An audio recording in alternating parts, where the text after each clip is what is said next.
He has spoken on the topics faith, family and freedom in Cuba, Belgium, Brazil, Congo, UK and all over the USA to crowds from 14 to 40,000. International leadership speaker, trainer and coach. Author of Learn to Raw Leadership, Attitude Hack, Live a More Excellent Life, 5 Battle Strategies of a Victorious Warrior. 2021 President's Lifetime Achievement Award recipient. Founding partner of the John Maxwell team. Toastmaster International Speech Competition semi-finalist. Founder of Tell It Like It Is TV, ThatGuyRocks.com and ThatGuySpeaks.com. Creator of Story Power TV, Transforming Grace TV, and Leading Leaders Podcast. Producer of 4 TV programs and podcasts for Liftable TV and World Trumpet Television as well as multiple social media channels. Please help me welcome J Loren Norris. Perhaps you've heard the story, I'm guessing you have, the fable, the story of the boy who cried wolf. The problem with the boy who cried wolf was he kept crying wolf when there was no wolf. That bombardment of untrue stories eroded the trust until when there actually was a wolf, nobody came. Now it seems a little redundant these days to talk about the boy who cried wolf, well, because that story was way back when. But how many wolves are on the horizon right now that are ready to devour you that you've been warned about? You've been warned about the wolf of... ... And I'm wondering if those untrue stories are beginning to add up. Have you reached the place where if a wolf did show up, you'd question whether or not the wolf was actually a wolf to the wolf's face because you just don't believe in wolves anymore? Leaders know that this erosion of trust, not truth, but trust, is the result of an ongoing bombardment of untrue stories. That's what I want to talk about in this episode of Leading Leaders. Subscribe now for our extensive video library of leadership lessons promoting faith, family, and freedom. I'm J Loren Norris with Leading Leaders Podcast, and I can tell you just from my own history, there was a whole lot of time, I've said before, that I would make up stories. Stories meaning lies, that they had no truth in them. I made up stories about being a stunt car driver when I was 9 years old. Yeah, figure that one out. I came up with all kinds of fantastic, fanciful, untrue stories. And I got really good at storytelling, even when there were no facts to back it up. And I know that there are people who have literally made careers from telling a series of untrue stories. Untrue stories on their resume, untrue stories in their interview process, untrue stories in their public application for office, untrue stories, lots and lots of untrue stories. And the sad thing is, we've kind of reached a place of fatigue. We've heard so many lies. We've seen so many Instagram, TikTok, and Facebook filters that allow you to present something that isn't even remotely true. A face that looks like not just great makeup, but new bone structure. And when you meet that person in face to face, you're like, is that the same face you had online? Is that the same you? You're going to have to show me some ID because I'm not, and make sure it's not a fake ID. Because we've just been lied to so much. So many people who've manufactured stories that have zero modicum of truth in them. And that leads us to be wary. Wary and weary. A little bit cautious and really tired of the nonsense.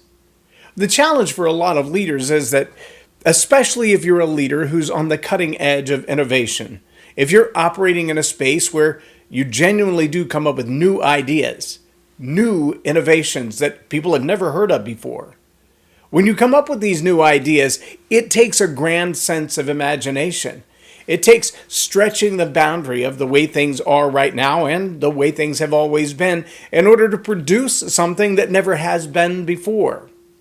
Product development requires that. new codes, new software programs, new apps, new devices, electric cars versus gas-powered cars. You've really got to stretch your imagination to come up with these kind of things. And the challenge is this juxtaposition between fanciful imagination that says we've got to be able to think outside the box we're living in to come up with new ideas, and this holding on to the past because it's the only thing that we can recognize as tangible truth.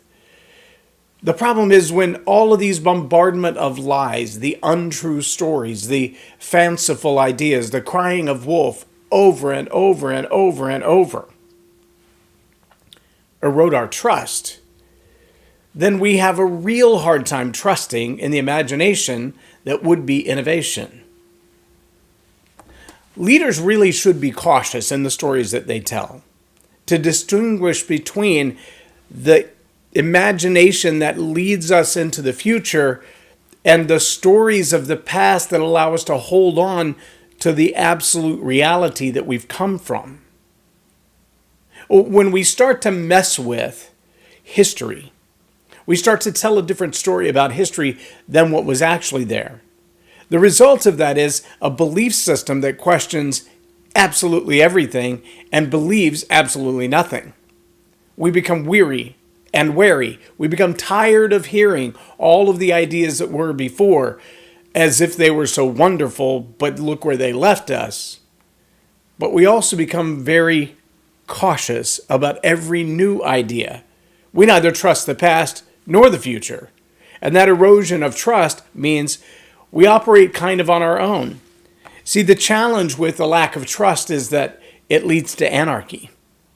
If you can't trust the people who are providing for you, protecting you, leading you, guiding you, that means you make every decision on your own. And you make every decision on your own as if there are no consequences. There's no evidence to the fact that if you lie and you get caught, you'll pay a price. It used to be. I was watching videos just this morning, about a teacher and a student who got into a fist fight in the classroom. The student did everything he could to provoke the teacher, and finally the teacher snapped and went off on him. Well, the questions are being asked. Whose fault is it that the kid begins to act this way? What's gone wrong in our school system that a teacher would get physical with a student in that way? And there's a whole plethora of ideas around how this comes to be. Eric Thomas even spoke on a very similar subject when he said, I don't have this issue in schools like this or like this or like this or like this, but only in schools like this. And Eric Thomas, Dr. Eric Thomas, motivational speaker to high school students, very clearly said, this is a racial issue for me. Dr. Eric Thomas said, when I speak in white schools, kids don't act this way. When I speak in Jewish schools or Hispanic schools, kids don't act this way. It's when I come back to my own neighborhood, my own community, that the kids treat me with such incredible disrespect. Those are Dr. Eric Thomas's words, not mine. But I'm asking you the question, how did we get to a place where there's no trust, there's no respect, there's no honor for the person who might be delivering information to us? The answer is really simple. The boy who cried wolf hasn't stopped crying wolf. So many ideas have been pounded down the throats of young people that have had no merit. Not to get political about the topic, but it's in the news right now that what was suspected 2.5 years ago, that some of the numbers were maybe a little stretchified, maybe like really stretchified about how many people actually had a problem with this pandemic thing. Then there were people who were in the hospital who were sick of or died from. And all of a sudden, people are going, wait a minute, we lost jobs over that? We rushed this solution to market over that? And more people are now dying from the solution than the problem? Wait, what? Yeah, that's the kind of storytelling that erodes trust in your organization, in your family, in your immediate relationships, and in the world at large. That trust is being lost across the board. You think I'm kidding? Just try having a serious conversation with someone and explaining to them a new idea, a new innovative idea. And I don't care what the topic is. an innovative idea about technologies, about software applications, about global politics, about banking policies. Anything that seems like they're not personally familiar with it seems so fanciful, you must be making it up. They don't just want evidence, they want all the evidence in the world, and they probably won't trust the evidence. Now, what does that mean for you as a leader? Well, it means that you as a leader are going to have to build trust, know, like, and trust by telling stories that have significant credibility. Not just credibility that you're credible, but credibility that says that there's something just innately true about this story. I don't just hear the word wolf. I can smell the wolf. I can feel the heartbeat of the wolf. I can feel him breathing down my neck. This is not some fantastic made-up story. This is a real problem that also has a real solution. A solution that's not just conjecture, it's a solution that's actually worked before. You'll think back to the werewolf movies, way back when the werewolf could only be killed by one thing. Do you remember what it was? There was only one solution to an actual werewolf. What was it? It was kind of like the vampire. There's only one way to kill a vampire. The vampire only died with a wooden cross. But they had problems with mirrors and garlic and weird things like that. With the werewolf, you could only cure the werewolf with a silver bullet. Not a copper bullet, not a brass bullet. It had to be a silver bullet. And it had to be real silver, not just silver colored. See, there was a real problem and a real solution. And that real solution was a one-off solution. But that one-off solution, it was the only one that worked, but it worked every single time. See, the challenge a lot of leaders have today is they want to tell a story, but the solution is as ambiguous as the problem.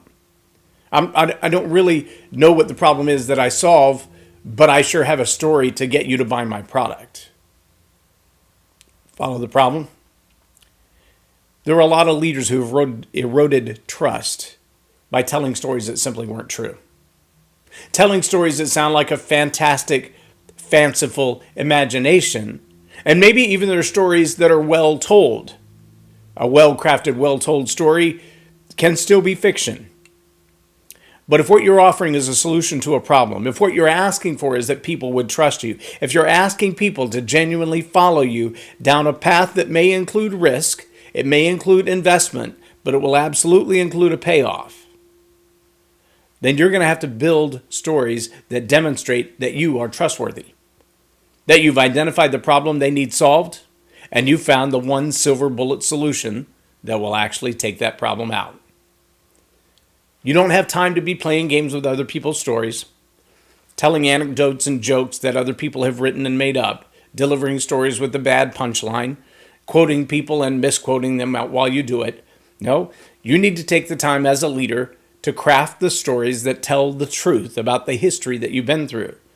Yes, sometimes the vulnerability of telling the truth of your failure is absolutely critical.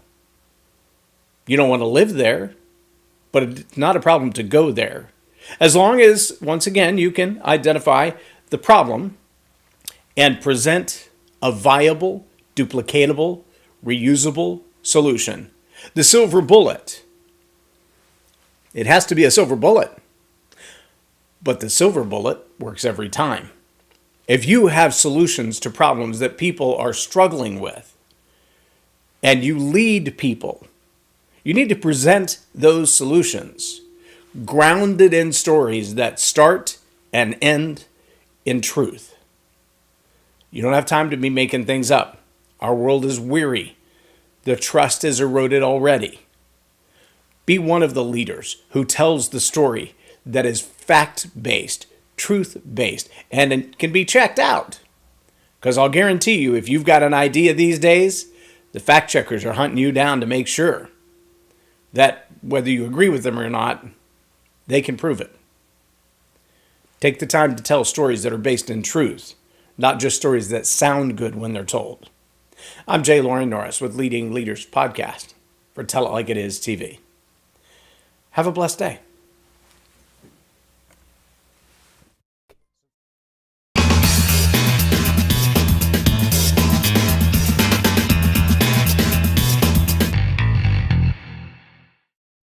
Loren is a master teacher on storytelling, and I learned so much. I'm really going to have to sit down and go back through everything, and I think I might have to have some more coffees with Loren, but it was totally worth my time, and I really highly recommend it if you're looking to grow your ministry, grow your business, grow your career. Loren will serve you well.